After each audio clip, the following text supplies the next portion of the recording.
Hi and hello, welcome once again the class of business studies. उम्मीद है आप सभी अच्छे होंगे। अभी तक हमने बहुत सारे कंटेंट्स किए हैं और आज हम एक नए चैप्टर की शुरुआत करने जा रहे हैं। ये चैप्टर काफ़ी ज़्यादा आपके लिए इंपॉर्टेंट होगा, क्योंकि अगर इस चैप्टर के इंपॉर्टेंस के बारे में बताऊं तो ये चैप्टर आपके क्लास 12th में तो हैं ही हैं, साथ ही साथ बहुत सारे यूनिवर्सिटीज़ के एंट्रेंस एग्ज़ाम्स में इस चैप्टर का काफ़ी ज़्यादा वेटेज देखा गया है।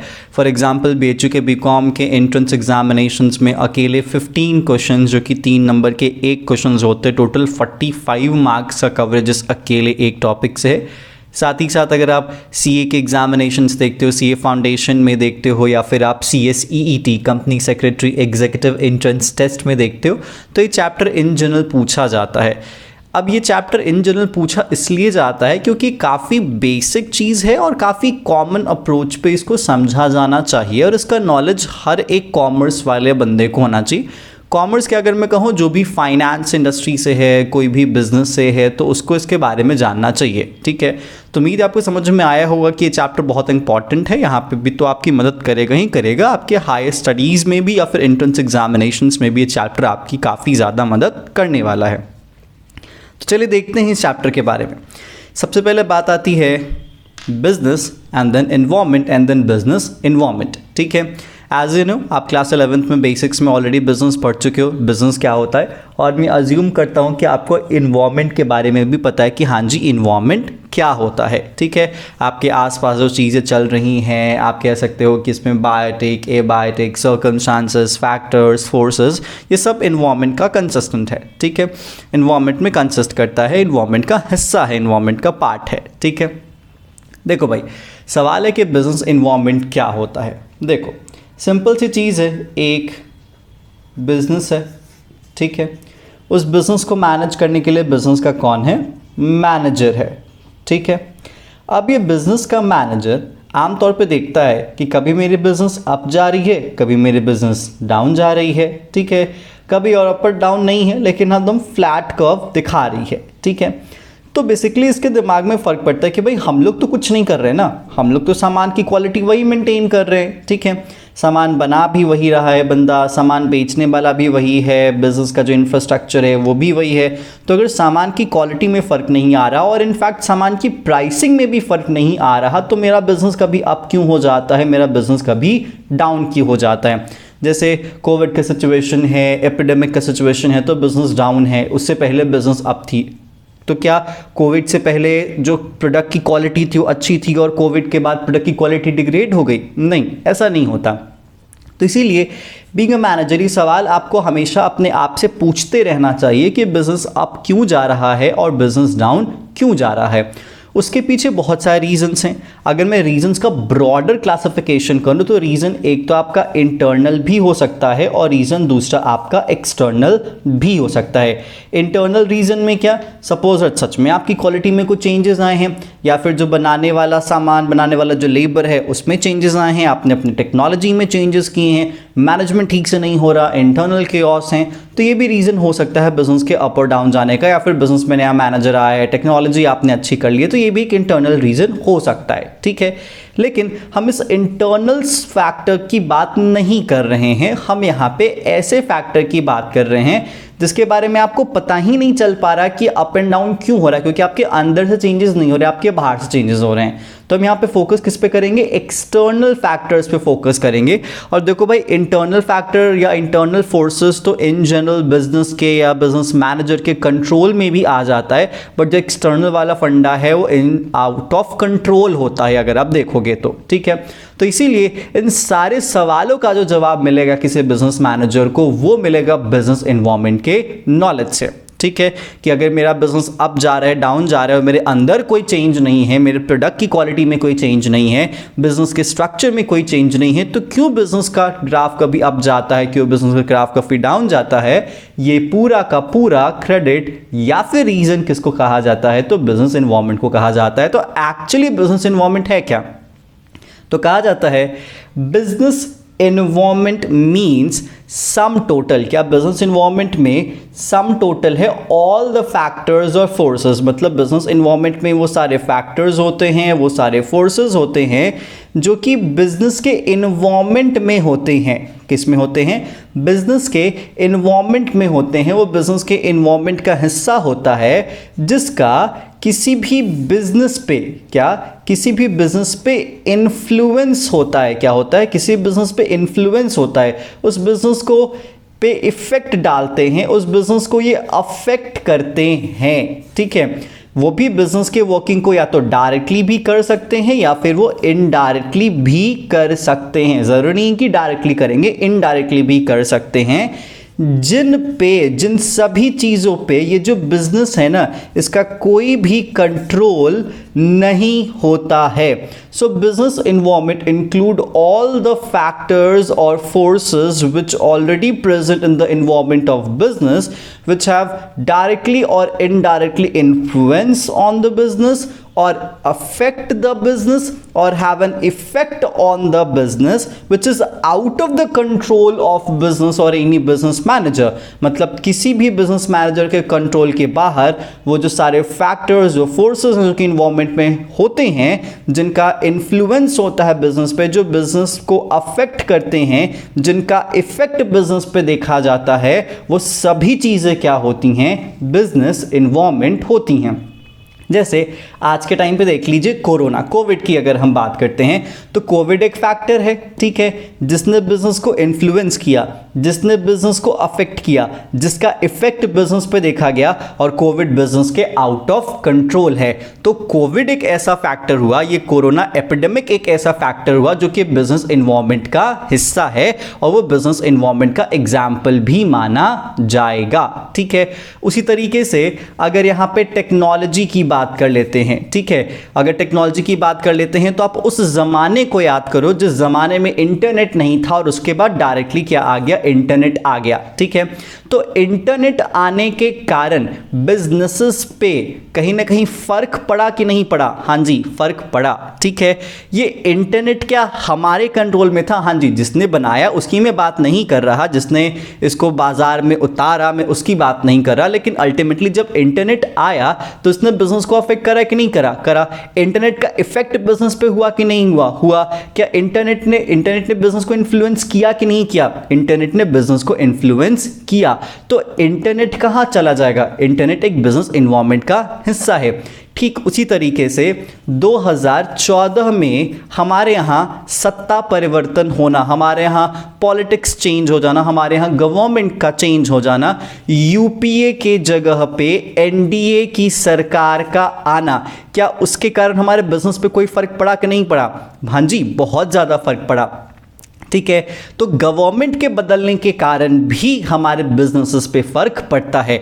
सरकार की जो पॉलिसीज आई, जैसे सरकार के कुछ जो प्रोजेक्ट्स यहाँ पे लाए गए या फिर जो सरकार के कुछ प्लान्स आए, प्लान्स का जो मैं नाम नहीं ठीक से ले पा रहा, जो डिमोनेटाइजेशन हो गया, जो जीएसटी आया, टैक्स लॉज में चेंजेस हुए, तो क्या डिमोनेटाइजेशन और जीएसटी टैक्स लॉज ने क्या बिजनेस को अफेक्ट नहीं करा? क्या करा?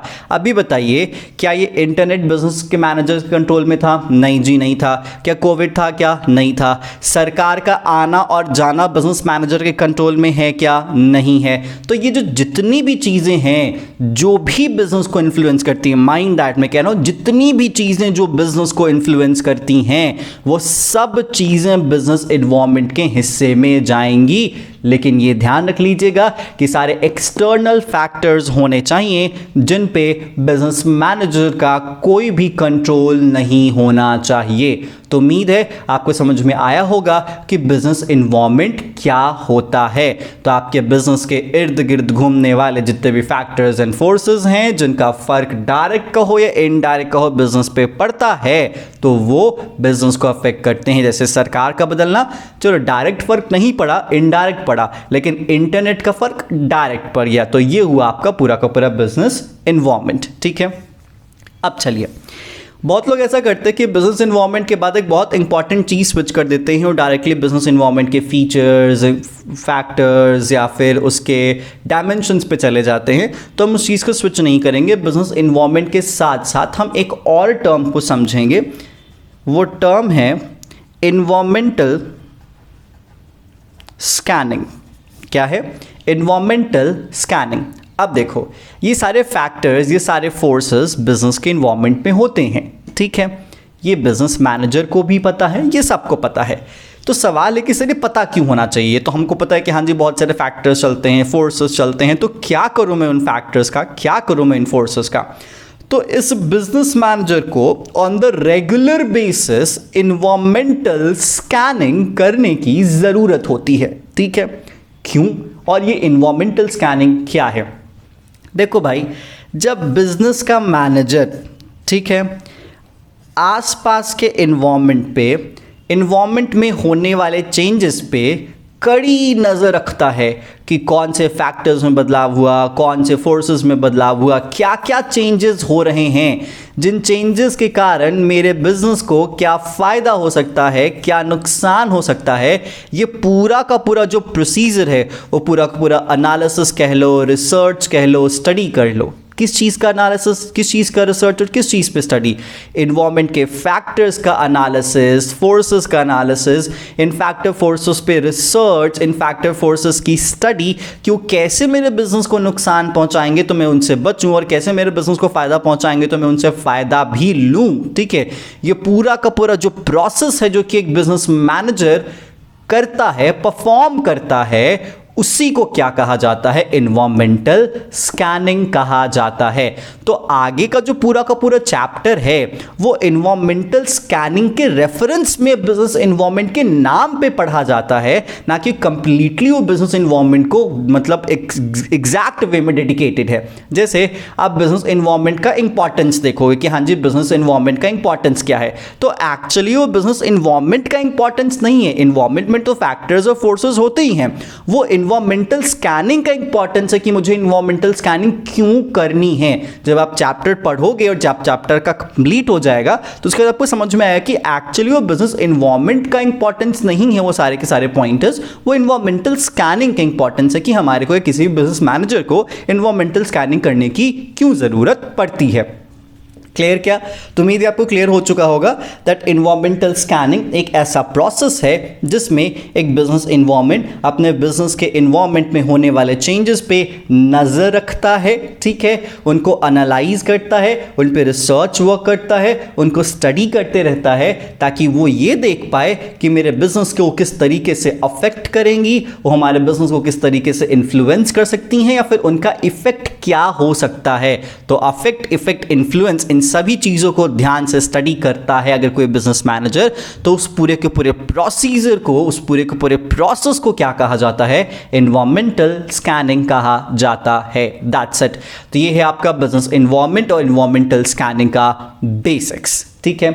अब हम चलते हैं नेक्स्ट टॉपिक पे, जिस टॉपिक का नाम है फीचर्स ऑफ बिजनेस इन्वायरमेंट। क्या जी भाई? फीचर्स ऑफ बिजनेस इन्वायरमेंट के, बिजनेस इन्वायरमेंट के क्या क्या फीचर्स होते हैं आपको ऑलरेडी पता होगा। फीचर्स को हम कैरेक्टर्स भी कह सकते हैं, कैरेक्टरिस्टिक्स भी कह सकते हैं, इट्स अप टू यू, ठीक है। तो हमारा नेक्स्ट टॉपिक क्या हो गया?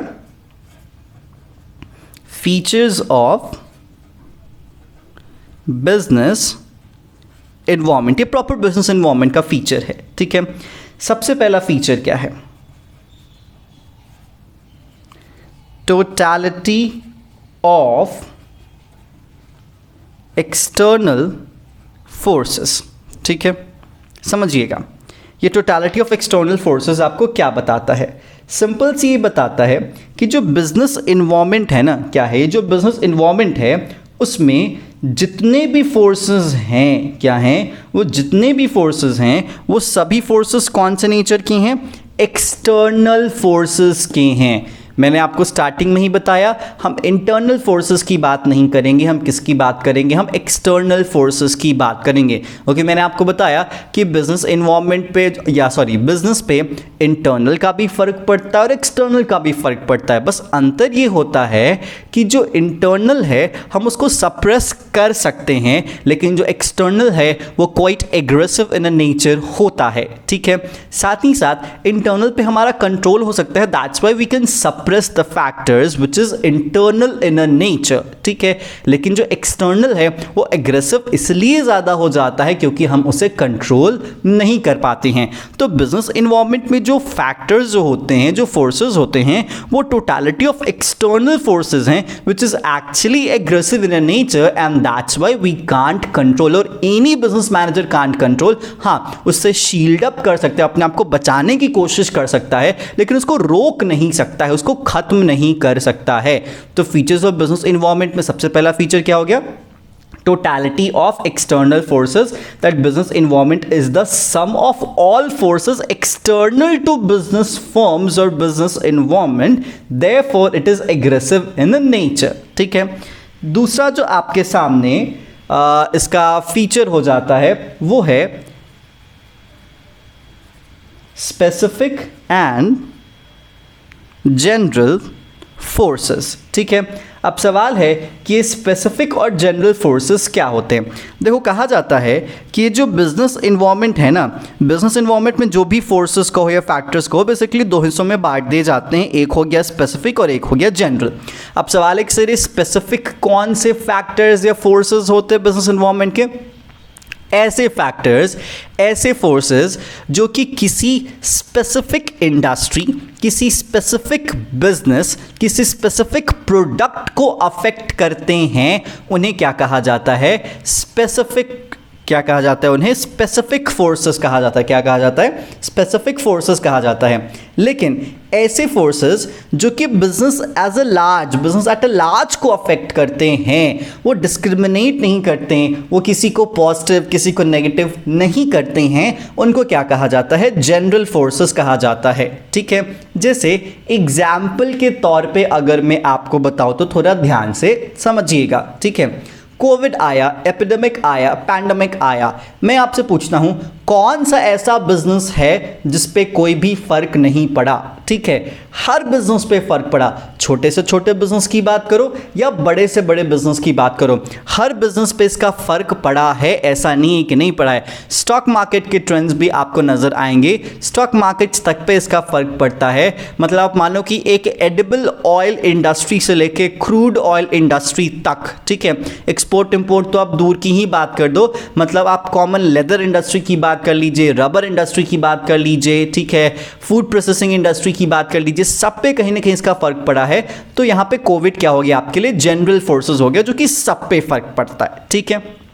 नेक्स्ट, अगर हम स्पेसिफिक फोर्सेस की बात करते हैं तो सपोज दैट आप एग्जाम्पल के तौर पे ले लीजिए कि गवर्नमेंट ने लेदर को क्या कर दिया? बैन कर दिया। कहा कि भाई लेदर के कारण बहुत पोल्यूशन होता है और यहाँ पे जो एनिमल लाइफ है उनको भी बहुत ज़्यादा परेशानी होती है, बहुत ज़्यादा क्रूअल तरीका है ये, ठीक है, इस इंडस्ट्री को बंद कर देना चाहिए। अब हम लेदर का कोई भी प्रोडक्ट नहीं बनाएंगे, ठीक है।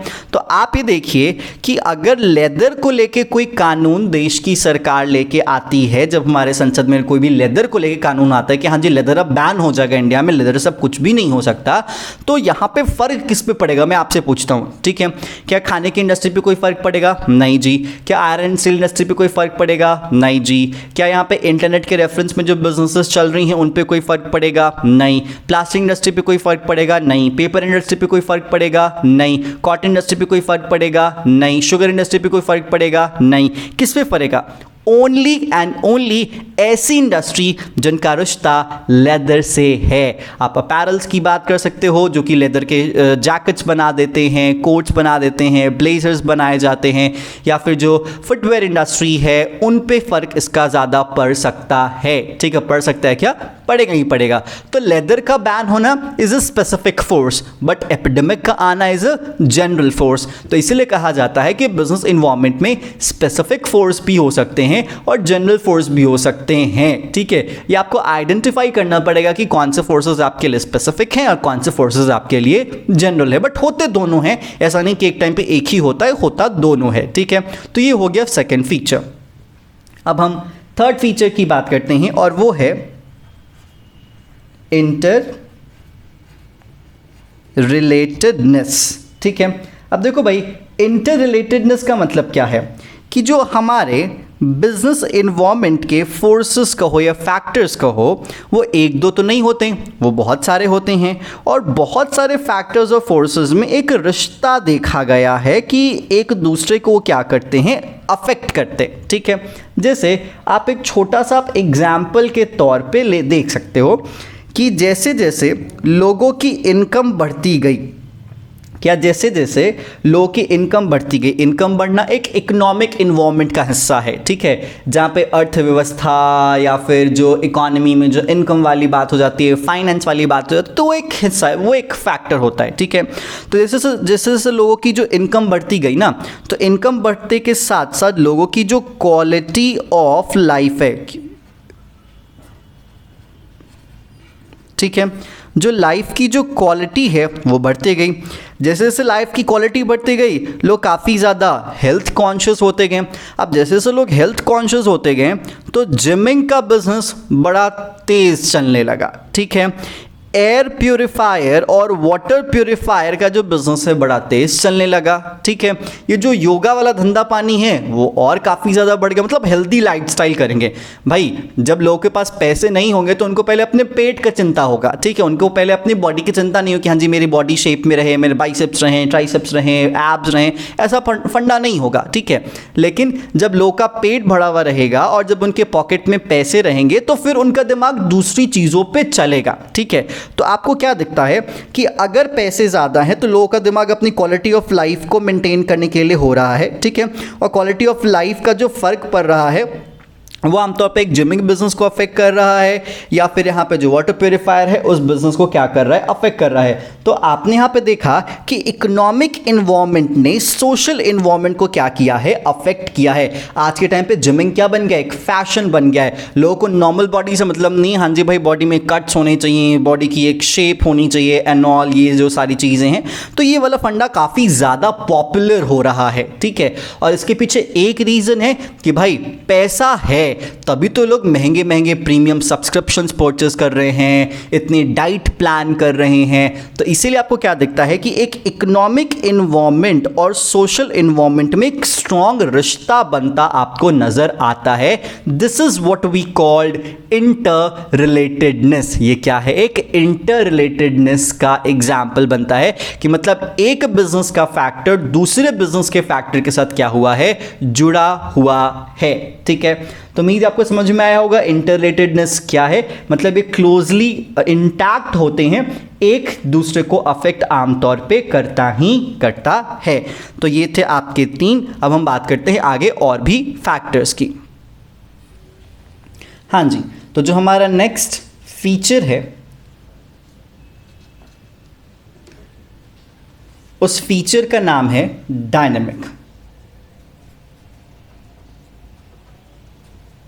कौन सा फीचर हमारा हुआ, डायनेमिक।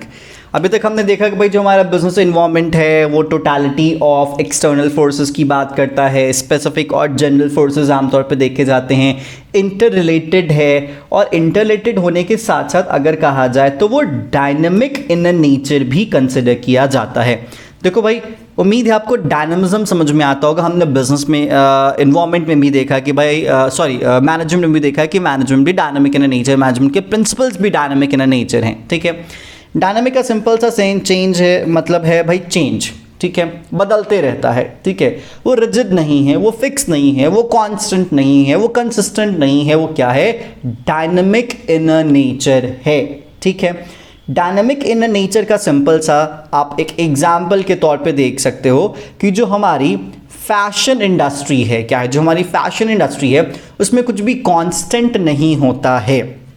कभी कोई फिल्म आ गई तो भाई उसमें अगर कोई नया हेयर कट है तो अब वो चल गया, अगर कोई नया ड्रेस है तो वो चल गया, कोई नया हेयर स्टाइल जो भी बताया वो चल गया। ठीक है, कोई नया कलर है वो चल गया। तो इस तरीके से आमतौर पे लोगों की जो अपनी टेस्ट है, जो अपने प्रेफरेंसेस हैं, जो फैशन में जो प्रायोरिटीज़ हैं उसके अकॉर्डिंग वो अपने आप को क्या करते हैं, बदलते हैं। ठीक है, मतलब जैसे जैसे नए नए प्रोडक्ट्स आते जाते हैं लोगों की कॉन्शियसनेस बदलती जाती है और उनके अकॉर्डिंग जो उनकी प्रायोरिटीज़ हैं वो भी क्या होते जाती हैं, चेंज होते जाती हैं। तो इसलिए कहा जाता है कि जब यहाँ पे कोई भी टेक्नोलॉजिकल इम्प्रूवमेंट्स हों, ठीक है, टेक्नोलॉजी बदलाव हो। आप सोचो, अगर आपको याद होगा तो 2G यूज़ किया गया है, 3G यूज़ किया गया, 2G 3G के बाद लोग किस पे शिफ्ट अप हो गए, तो 4G पे शिफ्ट अप हो गए, और अब लोग किसका इंतज़ार कर रहे हैं, 5G का इंतज़ार कर रहे हैं। अब आप ये देखिए कि जो Amazon प्राइम की बात हो जाती है, MX प्लेयर की बात हो जाती है, या फिर अगर आप इसी के रेफरेंस में नेटफ्लिक्स का एग्जाम्पल ले सकते हो, मतलब जितने भी ये जो चैनल्स हैं, इनके आने के पीछे क्या कारण है। आप इमेजिन करो कि अगर 2G के टाइम पे आता तो इनका क्या हाल होता, ठीक है, आप इमेजिन कर सकते हो। लेकिन जैसे जैसे टेक्नोलॉजिकल इंप्रूवमेंट्स होते गए, नई नई चीज़ें आती गई, ठीक है, और उन नई नई चीज़ों के आने के कारण फ़र्क पड़ता गया। अब आप देखो, जितने भी जो मूवी इंडस्ट्री हैं, जो कि लोग थिएटर्स इसमें जाके, जो मल्टीप्लेक्सेस में जाते थे, लोग सिनेमा हॉल्स में जाते थे, मूवी देखते थे, अब मूवी वालों को सबसे बड़ा खतरा किससे है, इन OTT प्लेटफॉर्म से खतरा है, ठीक है। तो ये जो OTT वाला प्लेटफॉर्म आया है, उसके पीछे सिंपल सा एक रीजन है कि भाई टेक्नोलॉजिकल इंप्रूवमेंट्स हुए हैं, हमारे फ़ोन में स्पेसेस बढ़ाए गए हैं, हमारे फ़ोन का रैम बढ़ाया गया है, तब जाके हम इन चीज़ों को आराम से देख पा रहे हैं। तो आपको नहीं लगता कि जो बिजनेस इन्वायरमेंट है वो आगे जाके और भी बदल जाएगा। सिनेमा इंडस्ट्री का क्या फ्यूचर है, क्या फ्यूचर नहीं है, मैं उस पर डिबेट नहीं करना चाहता, बट इट्स श्योर कि OTT प्लेटफॉर्म्स और सिनेमा इंडस्ट्रीज़ की अगर हम बात करते हैं तो इसमें काफ़ी ज़्यादा एक तरीके से आप कह सकते हो कि खींचतान आ सकता है, जो सिनेमा हॉल्स वाला जो पैटर्न है, जो फंडा है, ठीक है। जैसे जैसे टेक्नोलॉजी बढ़ती जाएगी, लोगों का बिजनेस होता जाएगा, इनकम पे दबाव बनता जाएगा, लोग कमाएंगे, लोग के पास वक्त नहीं होगा, ठीक है, एंजॉयमेंट के लिए वही अपनी लाइफस्टाइल में से कुछ टाइम वो निकालने की कोशिश करेंगे, ठीक है। तो इसलिए कहा जाता है कि बिजनेस इन्वायरमेंट डायनामिक नेचर है। टेक्निकल इंप्रूवमेंट्स की बात यहाँ पे हो जाती है, या फिर अगर फैशन है या फिर जो टेस्ट है उसमें चेंज की बात हो जाती है, लोगों की पसंद नापसंद आज के टाइम पे क्या हो रही है, बदल रही है, ठीक है। या फिर अगर देखा जाए, अगर पूरे की पूरी इंडस्ट्री में, बिजनेस इंडस्ट्री में अगर कोई नया कॉम्पिटिटर आ रहा है, क्या आ रहा है, अगर कोई नया कॉम्पिटिटर आ रहा है तो उसके अकॉर्डिंग भी पूरा का पूरा सिस्टम क्या हो जाता है, बदल जाता है, क्योंकि नए कॉम्पिटिटर आने के कारण भी काफ़ी ज़्यादा फर्क पड़ता है। आप वो ज़माना याद कीजिए जिस ज़माने में टेलीनॉर हुआ करता था, टाटा डोकोमो हुआ करता था, एयरसेल हुआ करता था, एयरटेल हुआ करता था, BSNL भी हुआ करते थे, आइडिया भी होता था, वोडाफोन भी होता था, ठीक है। अब जैसे ही यहाँ पे 4G की बात हुई और जैसे ही यहाँ पे जियो ने एंट्री मारी, इमेजिन करो एक नया फॉर्म, फ्रेश फॉर्म, जैसे ही जियो ने एंट्री मारी, भाई पूरा बाजार बदल गया। आज से 2-3 साल पहले जो बाजार था, आप आराम से नजर डाल सकते हो 4 साल पहले कि भाई उस बाजार का हालत और इस बाजार का हालत, इस बाजार की जो सिचुएशन है उसमें आसमान ज़मीन का अंतर है। आज वोडा आइडिया मिल चुके हैं, एयरसेल जा चुका है, एयरटेल बेचारा अकेले ही जियो से परेशान रहता है, BSNL पहले ही वेंटिलेटर पे था, कोई माने या ना माने ये डिबेट का हिस्सा लोग बना ले, बट BSNL की हालत है कि भाई सरकार चला रही है तो चल रहा है, नहीं चलाएगी तो नहीं चलेगा। टेलीनॉर अपने आप को बेचारा बेच के ही चला गया, टाटा डोकोमो अपने आप को पीछे ही कर ली इंडस्ट्री से, ठीक है। तो आपको क्या दिखता है कि नया कॉम्पिटिटर आने के कारण भी अचानक से पूरा का पूरा बाजार भी बदल सकता है, और इसका बेस्ट एग्जाम्पल इंडिया का टेलीकॉम इंडस्ट्री आप देख सकते हो, ठीक है। तो इसीलिए कहा जाता है कि भाई business environment dynamic in nature है। कब क्या होगा, कब क्या बदलाव होंगे, किसी को कुछ नहीं पता। मतलब रिजिड नहीं है कोई भी चीज़, कंसिस्टेंट नहीं है, कांस्टेंट नहीं है कोई भी चीज़। ये बात आप दिमाग में बैठा लीजिए, और यही dynamic in nature business environment के फीचर को बताता है, ठीक है। अब इसके साथ साथ जो आपका नेक्स्ट फीचर है वो है आपका अनसर्टेनिटी, ठीक है। देखो भाई, डायनामिक है, क्या है, डायनामिक है इसीलिए अनसर्टेन है। क्या है, डायनामिक है इसीलिए अनसर्टेन है। अब अनसर्टेन क्यों है, जैसे मैं आप सभी से पूछता हूँ, मतलब जिस फेज़ में, जिस टाइम पे मैं वीडियो बना रहा हूँ, इस टाइम पे इंडिया में कोरोना का सेकेंड वेव आ चुका है। कोविड वेव जो सेकेंड है वो अपने सबसे टॉप पीक पे है, ठीक है। अब आप मानो कि यहाँ पे इसी फेजेस में बात हो रही है, इस पीक वाले सिचुएशन में बात हो रही है कि भाई थर्ड वेव भी आ सकता है, ठीक है। भाई कोई भी कंफर्म नहीं कह रहा, ठीक है, कोई भी शॉर्ट नहीं कह रहा, चैलेंज नहीं कर रहा, फैक्ट्स एंड डेटास के बेसिस पे बता रहे हैं कि भाई आ सकता है, they are forecasting about it, ठीक है। अब भाई आ सकता है तो और भी सिचुएशन वर्स्ट होगी। जैसे सबसे पहला जो फेज़ था 2020 का फेज़ था, उसे जैसे ही इकॉनमी रिवाइव हो रही थी मार्च और फर्स्ट क्वार्टर के बाद, ठीक है, लोगों को लग रहा था कि अनएम्प्लॉयमेंट के रेट्स घटेंगे, इकोनॉमिक सिचुएशन बेहतर होगी। भाई सेकेंड वेव आके पूरे सपनों पे पानी फेर के चला गया है, ठीक है, धंधा पानी और पहले से चौपट हो चुका है, ये रियलिटी है कंट्री की, ठीक है। तो इस केस में आपको पता नहीं था ना, मतलब लग रहा था कि सब चीज़ सुधर रहा है सुधर रहा है सुधर रहा है। लो भैया कोरोना ने कहा कि तुम हमको भूल गए हो, लो याद दिलवा देते हैं हम अपनी तुम्हारी, ठीक है, कि हमारा मेरे क्या रिश्ता था, और अब रिश्ता और प्रगाढ़ हो गया है और भी ज़्यादा मजबूत कर लिया उन्होंने रिश्ता। तो ये क्या दिखाता है दैट इट्स अनसर्टेन, नहीं पता था लोगों को कि ऐसी भी सिचुएशन आने वाली है। हाँ, बहुत सारे जो साइंटिस्ट हैं, रिसर्चर्स हैं, जो गवर्नमेंट के एडवाइजर्स हैं, वो आज क्लेम करें कि हमने बताया तो था कि आ सकता है, ठीक है। तो हम उन चीज़ों की बात नहीं करें, बट हम कॉमन पब्लिक की बात करें। मैं उन बिजनेसेस वालों की बात कर रहा हूँ जिनको इन चीज़ों से ज़्यादा कोई ख्याल नहीं रहता, मतलब ख्याल तो रहता बट उनके बारे में पता नहीं होता। तो क्या ये अनसर्टेन है, which means business environment is uncertain as it is very difficult to predict future happenings or specifically or especially when environmental changes are taking place too frequent, ठीक है। जैसे आईटी इंडस्ट्री है, तो आईटी इंडस्ट्री में बहुत ज़्यादा बदलाव आते हैं और बहुत जल्दी जल्दी चेंजेस आते हैं। फैशन इंडस्ट्री में बहुत जल्दी जल्दी चेंजेस आते हैं, तो इसलिए कहा जाता है कि बिजनेस इन्वायरमेंट अनसर्टेन है। हम यहाँ पे इसको प्रिडिक्ट नहीं कर सकते कि कब क्या होगा और कब क्या नहीं होगा, कौन चीज़ें रुकेंगी कौन चीज़ें नहीं रुकेंगी, क्या कल होगा क्या परसों होगा, हम इसके बारे में हार्ड एंड कोर तरीके से नहीं कह सकते हैं, हार्ड एंड फास्ट नहीं डिसीजंस ले सकते हैं। इसीलिए बिजनेस इन्वायरमेंट क्या है, अनसर्टेन है। और याद रख लीजिएगा, मैंने अनसर्टेनिटी के पीछे रीजन बताया कि डायनामिक इन नेचर है, बदलते रहता है, तो कब क्या बदलाव आ जाएगा हमें खुद नहीं पता होता, तो इसलिए अनसर्टेन इन नेचर है। इस बात को आप ध्यान से समझ लीजिएगा, ठीक है। अब इस अनसर्टेनिटी के कारण ना ये बहुत ही ज़्यादा कॉम्प्लेक्स हो जाता है, ठीक है, बहुत ही ज़्यादा कॉम्प्लेक्स हो जाता है। मतलब क्या, देखो भाई, एक तो बदलेगा, ठीक है, ऊपर से पता नहीं कि क्या बदलेगा। अगर हम अपना पूरा का पूरा ध्यान लगाने की कोशिश करें कि हाँ जी क्या बदलेगा क्या बदलेगा क्या बदलेगा, कुछ भी रिसर्च कर लो, कुछ भी स्टडी कर लो, कितना भी एनालिसिस कर लो, भाई आप यहाँ पे 100% श्योर हो ही नहीं सकते, क्योंकि बिजनेस इन्वायरमेंट कौन से नेचर का है, कॉम्प्लेक्स नेचर का है, which means it is very complex as it is very difficult to know the relative impact of social, economical, political, environmental, technological, legal factors on change in demand of a product in the market। मतलब यहां पे साफ साफ कहता है कि कोई भी फैक्टर्स हो, उन फैक्टर्स का बाजार के डिमांड पे क्या फर्क पड़ने वाला है। एक्चुअली डिमांड बढ़ने वाली है, डिमांड घटने वाली है, चलो ये पता कर लिए बढ़ने वाली है घटने वाली है, हम ये नहीं पता कर पाएंगे प्रॉपर्ली कि भाई कितनी बढ़ेगी और कितनी घटेगी, तो हमें अपना प्रोडक्शन का लेवल क्या करना चाहिए, प्रोडक्शन का लेवल बढ़ाना चाहिए घटाना चाहिए, वी कांट डू सो। क्यों? क्योंकि काफ़ी ज़्यादा कॉम्प्लेक्स इन नेचर है, ठीक है। तो इसी कॉम्प्लेक्सिटी के कारण जो रिलेटिव इम्पैक्ट है कि क्या फर्क पड़ सकता है, इसको जानना बहुत ही ज़्यादा मुश्किल काम होता है। क्लियर क्या? तो उम्मीद है ये तीनों फीचर्स आपको तरीके समझ में आए होंगे कि बिजनेस इन्वायरमेंट का नेचर डायनामिक है, कब क्या हो जाए, मतलब चेंजेस होना श्योर है, अनसर्टेन है, मतलब कब क्या हो जाए नहीं पता, प्रिडिक्ट नहीं कर सकते कि क्या बदलाव आने वाला है, और इसीलिए काफ़ी ज़्यादा कॉम्प्लेक्स है, क्योंकि पता चला कि आज ये सिचुएशन थी, कल वो सिचुएशन होगी, हम उस पर रिसर्च कर रहे थे, अब ये इस पर रिसर्च करना पड़ेगा, तो इसलिए काफ़ी कॉम्प्लेक्स नेचर है। आप यहाँ पे इसका रिलेटिव इम्पैक्ट नहीं पता कर सकते। याद रख लीजिएगा, जब आप कॉम्प्लेक्सिटी की बात करेंगे तो आपको टर्म यूज़ करना पड़ेगा इम्पैक्ट, ठीक है। डायनामिज्म का जब आप यहाँ पे डेफिनेशन देंगे या फिर आप एक्सप्लेनेशन देंगे तो आपको टर्म यूज़ करना पड़ेगा यहाँ पे चेंज, और अनसर्टेनिटी का अगर आप डेफिनेशन एक्सप्लेनेशन दे रहे हैं तो आपको यहाँ पे बताना पड़ेगा दैट वी कांट प्रिडिक्ट कि क्या फ्यूचर में होने वाला है। ये पूरा का पूरा फंडा आपको समझाना पड़ेगा, ठीक है। नेक्स्ट, अब हम लास्ट फीचर की बात कर लेते हैं, और वो है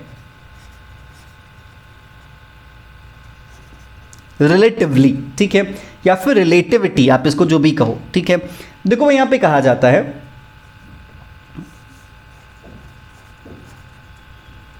मैं दोनों लिख देता हूं, रिलेटिविटी ज्यादा इफेक्टिव है, ठीक है। जो बिजनेस इन्वायरमेंट है ना, वो एक एक्चुअली रिलेटिव कॉन्सेप्ट है, ठीक है। रिलेटिव कॉन्सेप्ट का मतलब क्या, कंट्री टू कंट्री, ठीक है, किसी कंट्री में स्टेट टू स्टेट, ठीक है, काफ़ी ज़्यादा इसमें क्या आता है, फ़र्क आता है, ठीक है। जैसे अगर आप कंट्री टू कंट्री या स्टेट टू स्टेट की बात करते हो तो एक छोटा सा एग्जांपल मैं बता रहा हूँ, ठीक है। जो मेरा पर्सनल ऑब्जर्वेशन है मैं उसकी बात कर रहा हूँ, ध्यान से समझिएगा इस चीज़ को, ठीक है। अगर आप विलेजेस में जाएं और अर्बन एरियाज़ में जाएं, ठीक है, तो आप इन जनरल देखोगे कि विलेजेस में जितने भी कपड़ों के जो शॉप्स होते हैं उस पे धोती और कुर्ता का ऑप्शन होता ही होता है, ऐसा नहीं है कि नहीं है, ठीक है।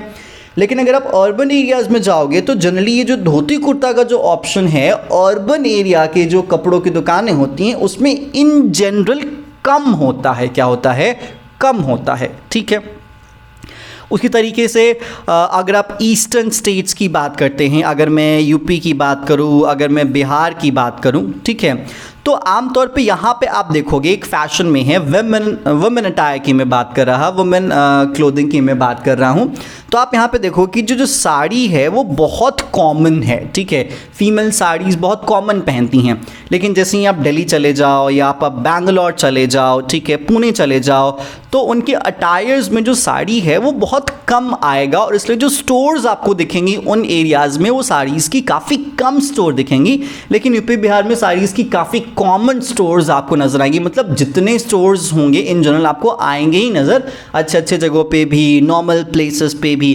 तो ये दिख रहा है आपको डिफरेंसेस, ठीक है, कि जो हमारे यहाँ कल्चर का डिफरेंस तो मैं नहीं कह रहा, बट स्टिल जो हमारी प्रेफरेंस है, जो हमारा फैशन है, जो हमारा स्टाइल सिलेक्शन है वो फ़र्क है, ठीक है। और इसीलिए अगर आप जाते हो बैंगलोर में या दिल्ली में या फिर अगर आप पुणे में, कॉमनली अगर आप एक रिटेलर हो, ठीक है, तो आमतौर पे आपको ये पता होना चाहिए कि रिलेटिवली यूपी बिहार के कंपैरिजन में वहाँ पे ज़्यादा साड़ी नहीं बिकेगी, यूपी बिहार में ज़्यादा साड़ी बिकेगी, क्योंकि यूपी बिहार में जो साड़ियाँ हैं वो डेली लाइफ का हिस्सा हैं, वो डेली अटायर्स हैं, वो डेली वेयर्स हैं। लेकिन दिल्ली या बैंगलोर इन जगहों पे वो डेली अटायर्स, डेली वेयर्स नहीं हैं। तो जितनी डिमांड, एक बेसिक सा अप्रोच है, ये सवाल आप खुद से ही पूछ सकते हैं, मेरा ऑब्जर्वेशन है कि जो डेली के नीड्स के कारण यूपी बिहार में जो साड़ीज़ की डिमांड है वो ज़्यादा है, बट इन एरियाज़ में जो साड़ीज़ की डिमांड है वो क्या है, कम है। मतलब साड़ीज़ की डिमांड तो है इन मेट्रो सिटीज़ में, बट रिलेटिवली इनके कंपैरिजन में क्या है, कम है। This is what we call relativity और रिलेटिव कॉन्सेप्ट। मतलब एक ही फैक्टर, एक ही फोर्स, ये वही इंडिया है, ठीक है, ये वही इंडिया के वही जेंडर स्पेसिफिक लोग हैं, ठीक है, हमारा वही कल्चर है, हमारा पहनावा भी वही है, लेकिन कहीं पे वेस्टर्न इन्फ्लुएंस बहुत ज़्यादा है तो कहीं पे वेस्टर्न इन्फ्लुएंस बहुत ही कम है, ठीक है। तो इसीलिए यहाँ पे आपको ये नज़र आता होगा कि जो बिजनेस इन्वायरमेंट में एक ही फैक्टर है वो कहीं पे ज़्यादा इफेक्टिव है, कहीं पे ज़्यादा इफेक्टिव नहीं है, कहीं पे बहुत अग्रेसिव है, कहीं पे बहुत ज़्यादा सप्रेसिव नज़र आता है।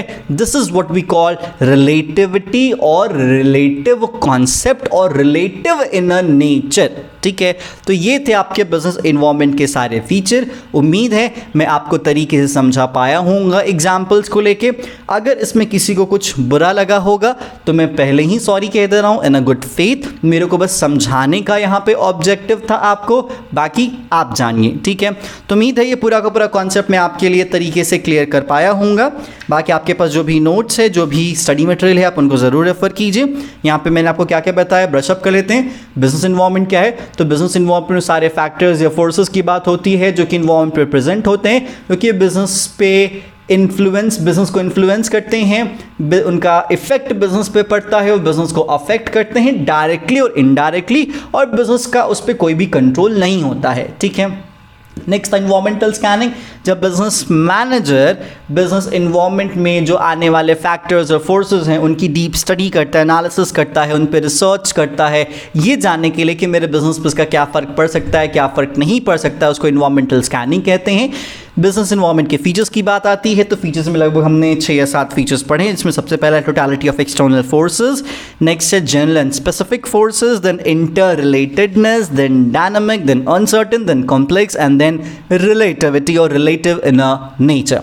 तो तब तक के लिए स्टे ट्यून, पढ़ते रहिए, मस्त रहिए एंड बी सेफ। हम आपसे मिलते हैं इस लेक्चर की दूसरी सीरीज में, तब तक के लिए गुड बाय।